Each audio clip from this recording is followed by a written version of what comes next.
Red Bull have dropped the ball with the development of the RB20, and by taking some wrong turns, the team has now found itself in some unwanted waters where McLaren and Mercedes are heavily threatening to take over the reign in the Constructors' Championship. With the drivers' category being a bit more secure, there's still a lot of questions that need to be answered, and Norris, Hamilton and Piastri are still here to make it a lot harder for Verstappen to win his 4th championship in a row. But with the RB20 being a diva of a car with the latest upgrades, can Red Bull lose at least one of the championships? And what is the expectation of Verstappen and Marko ahead of this weekend? It's safe to say that Red Bull's recent performance has been everything but expected, because to not win a race in the last 4 events is something that should make a couple of engineers scratch their heads as to where they went wrong with the development of the car. The team now understands that there isn't too much performance to be made out of the RB20, and Verstappen has shifted his tone from "somebody needs to wake up in the factory" to "we don't have more performance in our car and we have to work with what's in our hands." The bad news won't stop in Zandvoort either, because if we are to look at the track's nature, the fact that it's medium to high downforce in terms of requirements of the car and the lack of straight sectors will make it extremely hard for Verstappen to run through the field, or to at least set a dominant qualifying performance. This has been confirmed by Marko as well, who believes that the next race shouldn't be one in which they will be celebrating a dominant performance rather than minimizing the damage of the failed concept they have, as he went on to say.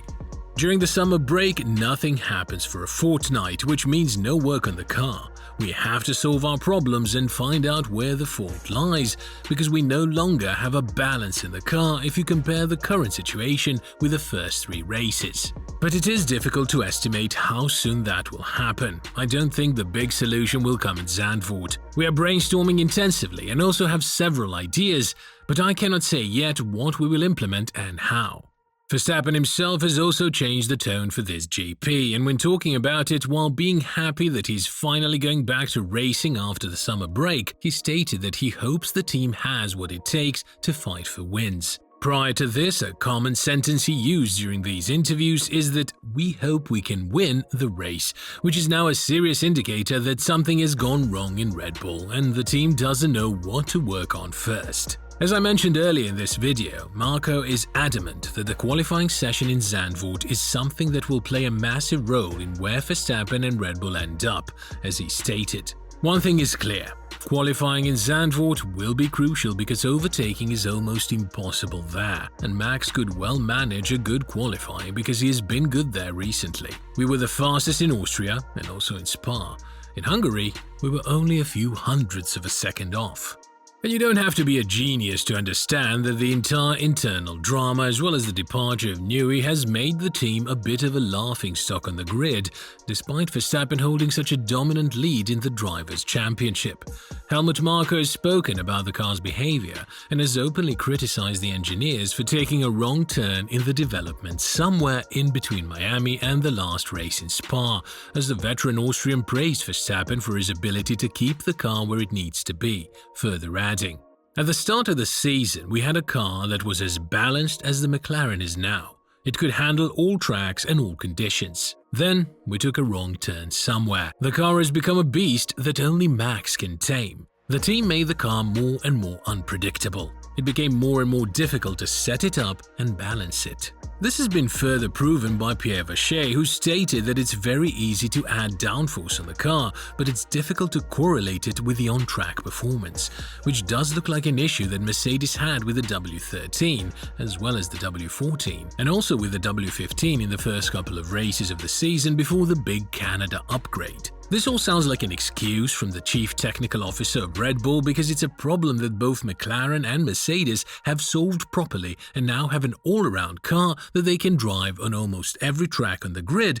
regardless of the conditions, whereas Red Bull ended up with track-specific machinery that is limited on the majority of the tracks due to the narrow operating window.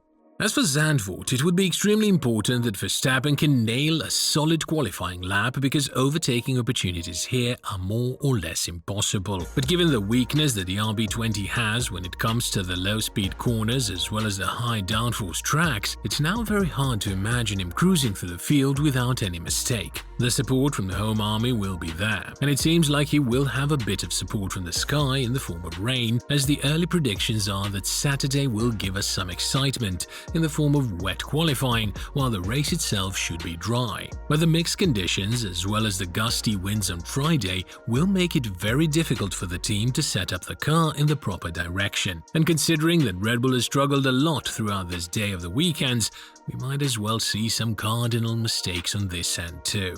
All in all, it's not looking good for Red Bull, because even Verstappen himself stated that the car is not something that he feels very comfortable in right now. And when being asked about it, his verdict was quite worrying and brutal, as he said, "I probably push harder than I did last year.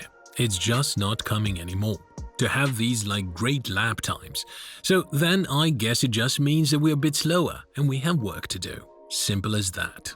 Red Bull had quite big expectations from their car once they started to upgrade it in Japan and should have finished the entire concept in Imola, but ever since Miami and the sudden announcement of Newey's departure, the team has found itself in a no-man's zone where everything they bring to the car just doesn't seem to be clicking at all. This is something that has been stated by Helmut Marko, who went on to criticize the upgrades in a great matter, as he stated, "With all those upgrades, it's still not good enough. I do feel frustrated about that, because I had hoped it would have brought a little bit more. Everything is working, but not the steps we want to make, I think. It's just really hard to find a good balance. It's very easy to go over, and then you immediately lose a lot of time." The goal for Red Bull is now very clear. Find more balance in the car and potentially revert to the older specification of the car, the one they ran in the first 5 races of the season. But this opens up a huge question. Will they actually go backwards with it or not? Obviously, the teams have been upgrading their cars massively since then, and while the downfall of Red Bull can be correlated to their upgrades, we cannot act like Mercedes and McLaren didn't fix their issues with the car, which is a huge problem for Red Bull if they want to choose the initial version of the RB20. But they seem to be committed to this solution, because it's the only way they can give Perez a working version of the car, and also a version that can be easily tamed by Verstappen. Only time will tell whether this decision will be good enough, because we are talking about months and months of development thrown out the window. Just look at what happened with Ferrari when they decided to go back to their pre-Spain specifications in Silverstone, which was just 1 or 2 months of development that they have reverted back on their car. With all this in mind, do you think that Red Bull will effectively end up as the 3rd fastest car again in Zandvoort? And more importantly, do you think that they are now at a serious risk of reigniting the battle in the Drivers' Championship as well as losing the lead to McLaren in the Constructors category? Let us know in the comments below.